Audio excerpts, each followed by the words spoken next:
Shalom, selamat pagi, selamat datang di YouTube channel saya, It's Me Foni. Baik, semua orang pasti senang jika ia menerima pemberian atau hadiah dari seseorang. Apalagi kalau hadiah atau pemberian tersebut merupakan sesuatu yang sudah diidam-idamkan, impi-impikan atau dia dambakan. Pasti dia akan merasa sangat-sangat senang.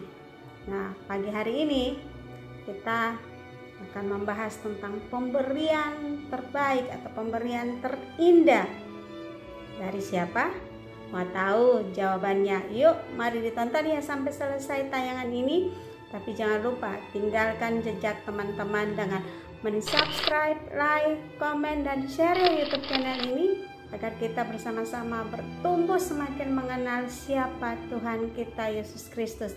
Terima kasih, Tuhan Yesus memberkati. Hai, jauh sebelum kita lahir dan bernafas, Pencipta kita telah membuktikan dirinya sebagai pemberi terbaik dengan memberikan lebih dari apapun yang pernah didambakan oleh manusia. Nah, sekarang dia ingin memberikan apa yang diinginkan oleh hati kita, sama seperti yang dituliskan oleh Raja Daud dalam Mazmur pasal 37 ayat yang keempat. Demikian bunyi firman Tuhan, dan bergembiralah karena Tuhan, maka ia akan memberikan kepadamu apa yang diinginkan hatimu. Senangkanlah dirimu dalam Tuhan, dan ia akan memberikan kepadamu keinginan hatimu. Sebagai Bapa surgawi, dialah sumber setiap pemberian yang baik dan setiap anugerah yang sempurna. Sama seperti yang dikatakan oleh Rasul Yakobus dalam Yakobus 1 ayat yang ke-17.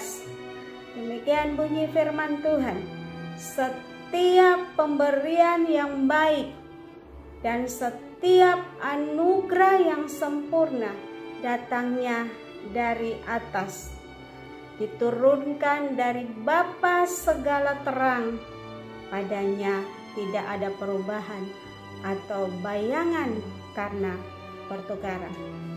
Teman-teman, ketika kita berbicara tentang hal-hal yang terjadi dalam hidup kita ini yang diperoleh secara cuma-cuma, kita sedang mengakui bahwa ketika Allah memberikan hidup, persahabatan, dan keceriaan, Ia sedang menunjukkan pada kita bahwa tidak ada seorang pun dapat memberikan pemberian yang lebih baik daripada yang diberikannya kepada kita.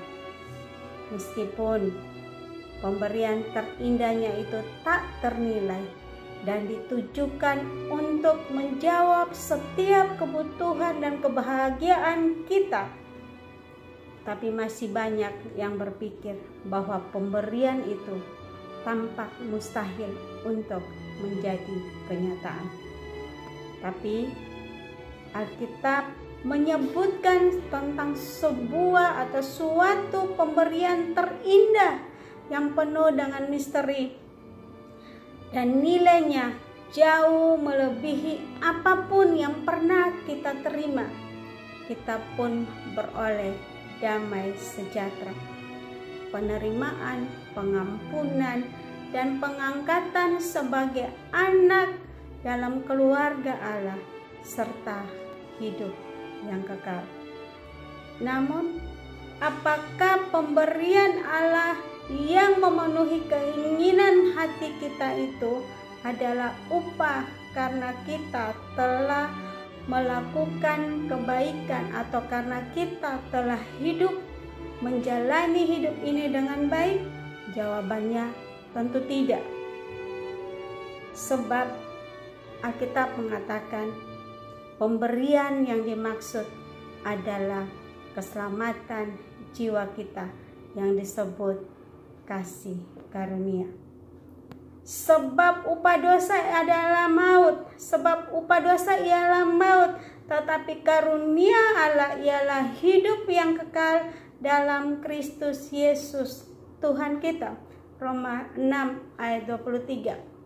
Selanjutnya, Rasul Paulus mengatakan kepada jemaat Efesus di dalam Efesus pasal 2 ayat 8 sampai dengan 9, sebab karena kasih karunia kamu diselamatkan oleh iman, itu bukan hasil usahamu, tetapi pemberian Allah. Itu bukan hasil pekerjaanmu. Jangan ada orang yang memegahkan diri. Teman-teman, kita telah menerima pemberian terbaik, yaitu keselamatan jiwa kita.